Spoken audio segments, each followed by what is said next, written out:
the last men in, these were voted on after the main rosters were named. Troy Terry, I love this. He is lighting it up in Anaheim. I think he's like top 5 in goals. He's got 22 goals, so I think that puts him top 5, which leads to our next discussion, because to me, top 5 in goals shouldn't have to get voted in, but we'll get there.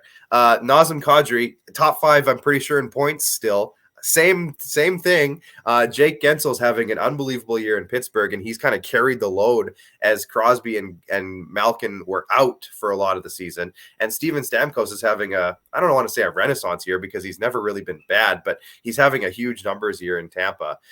So those are the 4 guys that got in. Mika Zibanejad was the one in the Metro division, but he has some personal issues to deal with in Sweden, so he's not going to be attending. So Jake Gensel got named as his replacement. But if you look at Jake Gensel's numbers, they're unreal.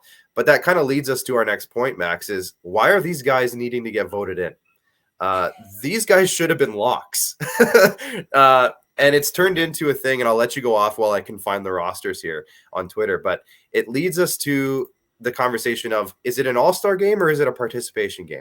Why do we have to have every team represented? It should just be, the all-star game should be a tool to market your league's best and most marketable players. It shouldn't be well, we got to get Nick Suzuki in there because we got to get a Montreal Canadian in there. I don't know. I'm starting to really not like the format that they have currently. I like the 3-on-3. I think that's fine. But to me, it shouldn't necessarily need to be one from every team. Well, I'll let you go off on this. I'll try and find these rosters. Professional sports as a whole needs an overhaul on these games. And I think instead of trying to reinvent the wheel, they just need to go back to a time that worked. I look at obviously Major League Baseball as being the kind of the shining pillar of what an all-star game really should look like. I am so jacked up for the Midsummer Classic every single season. There's actual stakes to it, with the winning, the winning league actually being awarded home field advantage in the World Series. To me, I think that's incredible. I'm not saying you have to do that with every single league, but that's really why, again, I'd be certainly more invested as a player and certainly as a fan when there's actual stakes on the All-Star game. The NHL, though, oh man, it's lost me for the last 3+ years. This whole idea that every single team needs to be represented and this and that, I get that because you want certain markets to tune in, but I mean, regardless, like, I'm not tuning in just because UC Saros is going to the game for the Predators when Roman Josi clearly deserves to, if there is one representative. And I'm saying Saros is deserving as well. I don't want to mix my words here, but I'm just saying that the overall system is completely flawed in the way that they determine. As you mentioned too, Nazem Kadri having an absolutely electric season, top 5 in scoring. Why is this guy even on a ballot for a last man in? This is just the name value isn't quite there. I get that. But again, this is just, again, where it becomes a very politicalized system when it comes to who's in, who's out, as you alluded to too with Troy Terry. You can make a case for every single one of those guys why they shouldn't have been in the last man in ballot. And you look at the Central Division, they got one defenseman. It's Cale Makar, who's completely deserving. But again, this is just completely flawed to not have a guy like Roman Josi on this all-star team. And again, I speak to Josi obviously because that's my team, that's my guy. But you can make the case for every single division. There's 2 or 3 guys that are deserving to be there over the teams that are there, right? Look at the list. These are guys that weren't even named to the last man ballot. Sidney Crosby, I get it. He was hurt for some of the year, but he's literally the face of the league. How is he not there?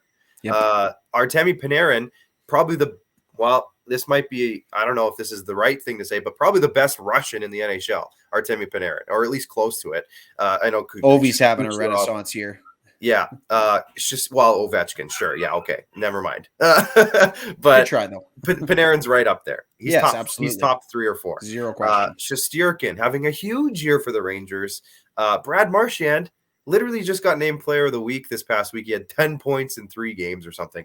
Like, what is going on? Aaron Ekblad is having a huge year for Florida, and they're the best team, I think, in the Atlantic Division, if not maybe the whole league. William Nylander's leading the Leafs in points. Morgan Riley's having a great year. Now, I'm okay with him not being on the All-Star team. He's just added in this list. This isn't my list.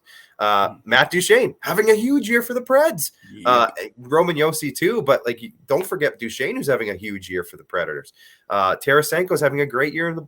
The list goes on. This isn't even it. There's more guys than on this list, but it just kind of goes to the point of, again, I feel like we're past the point of every team needing representation. And I don't know if this is just Gary Bettman's, attitude of trying to grow the game in every market. Okay.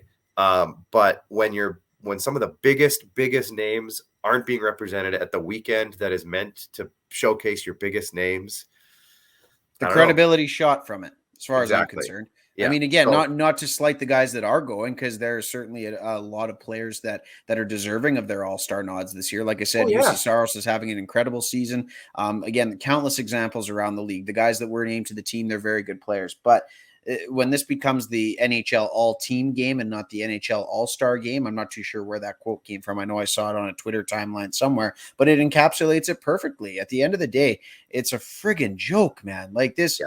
As much as I love this league and I want it to be in the forefront of my mind every single day, every single waking minute, stuff like this, it just, again, the credibility of the league as a whole takes a bit of a hit when this is how you structure your All-Star showcase event. It really does.